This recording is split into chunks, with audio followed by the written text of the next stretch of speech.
Assalamualaikum warahmatullahi wabarakatuh. Kisah ini diambil dari kisah si tukang kayu. Semoga cerita yang akan saya ceritakan ini memotivasi sobat-sobat semuanya. Alkisah seorang tukang kayu yang merasa sudah tua dan berniat untuk pensiun dari profesinya sebagai tukang kayu yang sudah ia jalani selama puluhan tahun. Ia ingin menikmati masa tuanya bersama istri serta anak cucunya. Sebelum memutuskan untuk berhenti bekerja, ia sebelumnya menyadari bahwa ia akan kehilangan penghasilan rutin yang setiap bulan ia terima.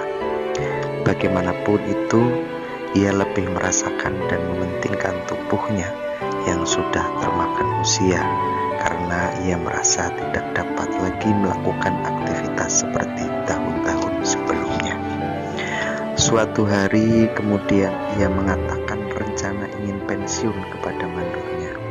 "Saya mohon maaf Pak, tubuh saya rasanya sudah tidak seperti dulu. Saya sudah tidak kuat lagi untuk menopang beban-beban berat di pundak saya saat bekerja," ujar si tukang kayu. Setelah sang mandor mendengar niat si tukang kayu tersebut, ia merasa sedih karena sang mandor akan kehilangan salah satu tukang kayu terbaiknya, ahli bangunan handal yang dimiliki dalam timnya. Namun apalah daya, mandor tidak dapat memaksa untuk mengurungkan niat si tukang kayu untuk berhenti bekerja. Terlintas dalam pikiran sang mandor untuk meminta permintaan terakhir sebelum dirinya pensiun.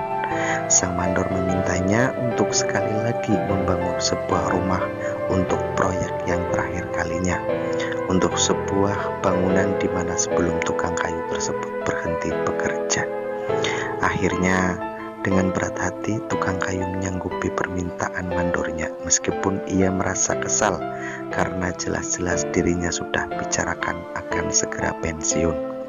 Di balik pengerjaan proyek terakhirnya, ia berkata dalam hati bahwa dirinya tidak akan mengerjakannya dengan segenap hati. Sang mandor hanya tersenyum dan mengatakan pada tukang kayu pada hari pertama ketika proyeknya dikerjakan, "Seperti biasa, aku sangat percaya kepadamu. Jadi kerjakanlah dengan yang terbaik, seperti saat-saat kemarin kau bekerja denganku. Bahkan dalam proyek terakhir ini, kamu bebas membangun dengan semua bahan-bahan yang terbaik yang ada," kata sang mandor.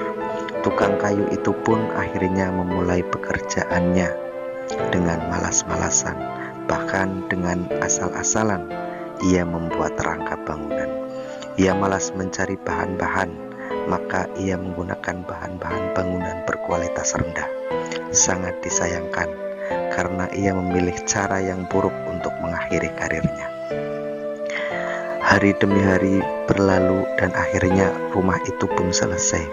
Ditemani tukang kayu tersebut, sang mandor datang memeriksa. Ketika sang mandor memegang gagang daun pintu depan, hendak membuka pintu, ia lalu berbalik dan berkata, "Ini adalah rumahmu, hadiah dariku untukmu."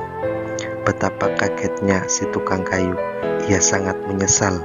Kalau saja sejak awal ia tahu bahwa ia sedang membangun rumahnya, ia akan mengerjakannya dengan sungguh-sungguh. Akibatnya, sekarang ia harus tinggal di sebuah rumah yang ia bangun dengan asal-asalan. Sobat, hidup adalah proyek yang kau kerjakan.